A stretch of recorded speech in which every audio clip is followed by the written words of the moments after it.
ಕ್ಕೆ ತತ್ತರಿಸಿದ ಧಾರವಾಡ ಹಾಲು ಒಕ್ಕೂಟ ಬೇಸಿಗೆಯ ತಾಪಕ್ಕೆ ಹಲವು ಜಿಲ್ಲೆಗಳಲ್ಲಿ ಹಾಲು ಉತ್ಪಾದನೆ ಕುಂಠಿತವಾಗಿದೆ. ಧಾರವಾಡ, ಗದಗ, ಉತ್ತರ ಕನ್ನಡ ಮತ್ತು ಹಾವೇರಿಯಲ್ಲಿ ಇಳಿಕೆ ಆಗಿದೆ. ಬಿಸಿಲಿನಿಂದ ಮೇವು, ನೀರಿನ ಕೊರತೆಯಿಂದ ಉತ್ಪಾದನೆ ಕುಂಠಿತ ಆಗಿದೆ.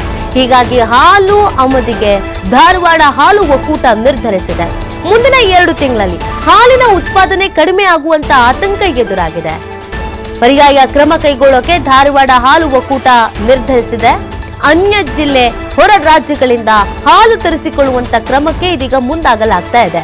ಮುಂಜಾಗ್ರತಾ ಕ್ರಮ ವಹಿಸೋಕೆ ಸರ್ಕಾರಕ್ಕೆ ಹಾಲು ಒಕ್ಕೂಟ ಒಂದು ಸುದೀರ್ಘವಾದಂತ ಪತ್ರವನ್ನು ಬರೆದು ಏನ್ ಸಮಸ್ಯೆ ಇದೆ, ಏನ್ ಪರಿಹಾರ ಮಾಡ್ಕೊಳ್ಬಹುದು ಅನ್ನೋದ್ರ ಬಗ್ಗೆ ಮಾಹಿತಿಯನ್ನ ತಿಳಿಸಿದೆ. ಬಿಸಿಲಿನ ಹೊಡೆತಕ್ಕೆ ತತ್ತರಿಸಿರುವಂತ ಧಾರವಾಡ ಹಾಲು ಒಕ್ಕೂಟ ಬೇಸಿಗೆಯ ತಾಪಕ್ಕೆ ಹಲವು ಜಿಲ್ಲೆಗಳಲ್ಲಿ ಹಾಲು ಉತ್ಪಾದನೆ ಅನ್ನೋದೇ ಕುಂಠಿತವಾಗ್ಬಿಟ್ಟಿದೆ. ಸೊ ಈ ಕಾರಣಕ್ಕಾಗಿ ಏನಾದ್ರೂ ಒಂದು ಪರ್ಯಾಯ ಮಾರ್ಗ ಅನ್ನೋದು ಬೇಕಲ್ಲ. ಇನ್ನೂ 1.5-2 ತಿಂಗಳುಗಳ ಕಾಲ ಇದೇ ತರ ಅತಿ ಹೆಚ್ಚಾಗಿ ಬಿಸಿಲಂತೂ ಇದ್ದೇ ಇರುತ್ತೆ. ಸೊ ಹಾಗಾಗಿ ಮತ್ತಷ್ಟು ಹಾಲು ಉತ್ಪಾದನೆಯಲ್ಲಿ ಕುಂಠಿತ ಆಗ್ಲೇಬಹುದು. ಹಾಗಾಗಿ ಇಷ್ಟರ ಮಟ್ಟಿಗೆ ಇಳಿಕೆ ಆಗಿದೆ ಅಂತ ಅಂದ್ರೆ ಇದಕ್ಕೇನಾದ್ರೂ ಒಂದು ಪರ್ಯಾಯ ಮಾರ್ಗ ಬೇಕು ಅನ್ನುವಂತ ನಿಟ್ಟಿನಲ್ಲಿ ಪತ್ರ ಬರೆಯಲಾಗಿದೆ. ಯಾಕೆ ಹಾಲು ಉತ್ಪಾದನೆಯಲ್ಲಿ ಕುಂಠಿತ ಆಗಿದೆ ಅಂತ ನೋಡೋದಾದ್ರೆ, ಈಗ ಬಿಸಿಲು ವಿಪರೀತವಾಗಿ ಇರೋದ್ರಿಂದ ಬಿಸಿಲಿನಿಂದ ಈ ಮೇವು, ನೀರಿನ ಕೊರತೆಯಿಂದ ಉತ್ಪಾದನೆ ಅನ್ನೋದು ಕುಂಠಿತವಾಗಿದೆ ಅಂತ ಹೇಳಲಾಗ್ತಾ ಇದೆ. ಹಾಗಾಗಿ ಹಾಲು ಆಮದಿಗೆ ಧಾರವಾಡ ಹಾಲು ಒಕ್ಕೂಟ ಇದೀಗ ನಿರ್ಧಾರ ಮಾಡಿದೆ. ಮುಂದಿನ 2 ತಿಂಗಳಲ್ಲಿ ಹಾಲಿನ ಉತ್ಪಾದನೆ ಮತ್ತಷ್ಟು ಕಡಿಮೆ ಆಗುವಂತ ಆತಂಕ ಕೂಡ ಎದುರಾಗ್ತಾ ಇದೆ. ಈ ಕಾರಣಕ್ಕಾಗಿ ಒಂದು ಪರ್ಯಾಯ ಕ್ರಮ ಕೈಗೊಳ್ಳಬಹುದು ಅನ್ನುವಂತ ನಿಟ್ಟಿನಲ್ಲಿ ಹಾಲು ಒಕ್ಕೂಟ ನಿರ್ಧಾರವನ್ನು ಮಾಡಿದೆ. ಈ ಬಗ್ಗೆ ಮತ್ತಷ್ಟು ಮಾಹಿತಿಯನ್ನ ನೀಡ್ತಾರೆ ನಮ್ಮ ಪ್ರತಿನಿಧಿ ಯಲ್ಲಪ್ಪ. ಬಿಸಿಲಿನ ಹೊಡೆತಕ್ಕೆ ಇಷ್ಟರ ಮಟ್ಟಿಗೆ ಉತ್ಪಾದನೆಯಲ್ಲಿ ಕಮ್ಮಿ ಆಗಿದೆ, ಇನ್ನು ಮತ್ತೂ ಕಮ್ಮಿ ಆಗುವ ಸಾಧ್ಯತೆ ಇದೆ. ಸೊ ಹಾಗಾಗಿ ಏನ್ ವ್ಯವಸ್ಥೆ ಮಾಡ್ಕೊಳ್ಳಲಾಗ್ತಿದೆ, ಏನ್ ಚಿಂತನೆ ನಡೆಸಲಾಗ್ತಾ ಇದೆ?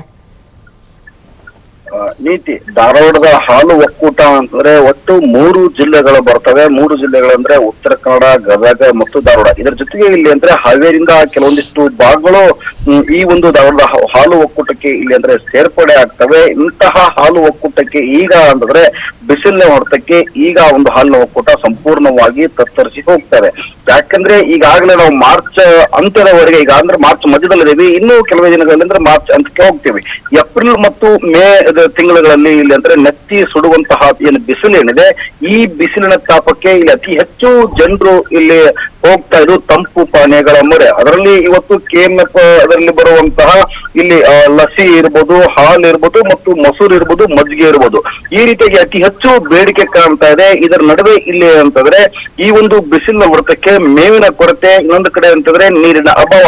ಇದರ ಹಿನ್ನೆಲೆಯಲ್ಲಿ ಇವತ್ತು ಜಾನುವಾರುಗಳು, ಇವತ್ತು ಹಸುಗಳಿರ್ಬೋದು, ಎಮ್ಮೆಗಳಿರ್ಬೋದು, ಪ್ರತಿದಿನ ಇಲ್ಲಿ ಅಂತಂದ್ರೆ ಹಾಲನ್ನ ಕೊಡ್ತಾ ಇದ್ವು. ಹಾಲು ಇವತ್ತು ಕೊಡೋದನ್ನ ನಿಲ್ಲಿಸ್ತಾ ಇದೆ ಮತ್ತು ಹಾಲನ್ನ ಕೊಡುವುದಕ್ಕೆ ಇಲ್ಲಿ ಅಂತಾರೆ ಕೊರತೆ ಕಾಣ್ತದೆ. ಯಾಕಂದ್ರೆ ಅವರಿಗೆ ಸರಿಯಾದ ಮೇವು ಪೂರೈಕೆ ಆಗ್ತಾ ಇಲ್ಲ ಮತ್ತು ನೀರಿನ ಅಭಾವದಿಂದ. ಅದೇ ಒಂದು ಕಾರಣಕ್ಕೆ ಇಲ್ಲಿ ಅಂತಂದ್ರೆ ಇಲ್ಲಿ ಹಾಲಿನ ಈ ಪ್ರತಿ ದಿವಸ ಇಲ್ಲಿ ಏನು ಬರ್ತಾ ಇತ್ತು, ಅಂದಾಜಿನ ಲೆಕ್ಕ ಪ್ರಕಾರ ಅಂತಂದ್ರೆ 1,30,000 ಲೀಟರ್ ಇಲ್ಲಿ ಅಂತಾರೆ ಧಾರವಾಡದ ಹಾಲು ಒಕ್ಕೂಟಕ್ಕೆ ಬೇಕು. ಇಲ್ಲಿ 30,000 ಲೀಟರ್ ಮೊಸರು ಬೇಕಾದ್ರೆ 25,000 ಲೀಟರ್ ಇಲ್ಲಿ ಅಂತ ಲಸಿ ಬೇಕಾಗುತ್ತೆ ಮತ್ತು 4,000 ಲೀಟರ್ ಇಲ್ಲಿ ಅಂತ ಮಜ್ಜಿಗೆ ಪೂರೈಕೆನ ಧಾರವಾಡ ಹಾಲು ಒಕ್ಕೂಟ ಮಾಡ್ತದೆ. ಆದ್ರೆ ಶೇಕಡ ಇಲ್ಲಿ ಅಂದ್ರೆ ಏಪ್ರಿಲ್ ಮತ್ತು ಮೇ ತಿಂಗಳಲ್ಲಿ ತೆಗೆದಾಗ ಇಲ್ಲಿ ಅಂದ್ರೆ ಇದರ ಅಂದಾಜಿನ ನೋಡಿದಾಗ ಇಲ್ಲಿ ಅಂದ್ರೆ ಶೇಕಡ 10ರಷ್ಟು ಇಲ್ಲಿ ಅಂದ್ರೆ ಹೆಚ್ಚಿಗೆ ಆಗುವಂತಹ ನಿರೀಕ್ಷೆ ಇದೆ. ಹೀಗಾಗಿ ಬೇಡಿಕೆ ಅನುಗುಣವಾಗಿ ಇಲ್ಲಿವರೆಗೂ ಅಂತಂದ್ರೆ ನಾವು ಇಲ್ಲಿವರೆಗೂ ಅಂದ್ರೆ ಹಾಲಿನ ಪೌಡರ್, ಈ ಹಾಲಿನ ತೆಗೆದುಕೊಂಡು ಹಾಲಿನ ಪೌಡರ್ ನ ಸಿದ್ಧಪಡಿಸಿರುವಂತಹ ಹಾಲು ಒಕ್ಕೂಟ ಈಗಾಗಲೇ ಅಂತಂದ್ರೆ ಈ ಹಾಲಿನ ಪೌಡರ್ ಅನ್ನೇ ಇಲ್ಲಿ ಸಿದ್ಧಪಡಿಸೋದನ್ನ ಬಂದ್ ಮಾಡಲಿಕ್ಕೆ ಕಾರಣ ಏನಂದ್ರೆ ಪ್ರತಿದಿನ ತಮಗೆ ಏನು ಎಷ್ಟು ಹಾಲು ಬೇಕೋ ಅಷ್ಟು ಹಾಲು ಇವತ್ತು ಪೂರೈಕೆ ಆಗ್ತಾ ಇಲ್ಲ ರೈತರಿಂದ. ಅದೇ ಒಂದು ಕಾರಣಕ್ಕೆ ಈಗ ಮತ್ತೆ ಇಲ್ಲಿ ಹಾಲಿನ ಪೌಡರ್ ಮಾಡ್ಲಿಕ್ಕೆ ಹೋದ್ರೆ ಇಲ್ಲಿ ಉಳಿದಂತಹ ಏನು ಪ್ರಾಡಕ್ಟ್ಗಳಿದೆ ಅವುಗಳ ಮೇಲೆ ಅಭಾವ ಬೀಳುತ್ತೆ. ಆ ಪ್ರಾಡಕ್ಟ್ ನ ಸಿದ್ಧಪಡಿಸಲಿಕ್ಕೆ ಹಾಲಿನ ಅಭಾವ ಬೀಳುತ್ತೆ ಅಂತೇಳಿ ಈಗ ಆ ಪ್ರಾಡಕ್ಟ್ ಅನ್ನು ಬಂದ್ ಮಾಡಿದ್ರೆ, ಇನ್ನೊಂದು ಕಡೆ ಅಂದ್ರೆ ಸರ್ಕಾರಕ್ಕೆ ಒಂದು ಪತ್ರ ಬರೆಯುವಂತಹ ಕೆಲಸವನ್ನ ಮತ್ತು ಮನವಿ ಮಾಡುವಂತಹ ಕೆಲಸವನ್ನ ಇವತ್ತು ಧಾರವಾಡ ಹಾಲು ಒಕ್ಕೂಟ ಮಾಡಿದೆ. ಅದು ಏನು ಅಂತಂದ್ರೆ, ನಾವು ಕೇವಲ ಧಾರವಾಡ ಹಾಲು ಒಕ್ಕೂಟದಿಂದ ಇವತ್ತು ಬೇರೆ ಬೇರೆ ಜಿಲ್ಲೆಗಳಿಂದ ನಮ್ಗೆ ಹಾಲನ್ನ ಒದಗಿಸಿಕೊಡಿ.